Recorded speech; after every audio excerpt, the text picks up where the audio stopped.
Dasar mentingkeun rokok di batang dahareun mah. Nur, Nur, Nur, Nur. Ari rokok Magnum sabungkus sabaraha Nur? 2 genep.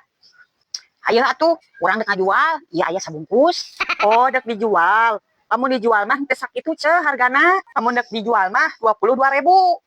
Kajen teuing dek 22.000 dek sabaraha ge. Nu penting mah ieu tukeurkeun kana dahareun. Lain kala kahayo we ngenyotan aseup naon seubeuna. Ari kitu mah dibeli kana dahareun. Seubeuk pan. Naon gitu? Atuh dah hayo we ngarokok. Teu eureun-eureun cigah kereta api, meakeun duit. Ari kitu mah ditukeurkeun kana dahareun. Kadahar ku salarea seubeuk, didahar ku anakna, didahar pan ku manehanana. Ayo atuh, tapi tukeurkeun we Nur kana dahareun. Kana naon wae, Cek? Tukeurkeun we Nur kana mie Indomie 2, endog 2, sabun colek hiji. Mie 2 8.000, nog 2 5.000, sabun colek 2.000, jadi 15.000-an, Cek. Naon deui? Nyesa 7.000 deui dek dikanu naonkeun, Cek. Kana uyah hiji, kana masako 2.000-an, sambal ulek we hiji. Jadi pasnya 22.000.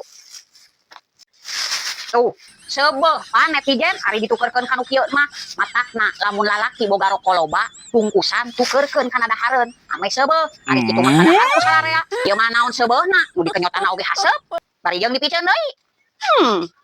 Atuh, Cek, kumaha ke salaki lamun hayang ngarokok? Komo geus dahar mah sok hayang ngarokok? Kajeun teuing pan rokona ge ditukeurkeun kana dahareun sina meuli deui we sorangan teh ku urang jual deui. What? Nuhun ya Nur.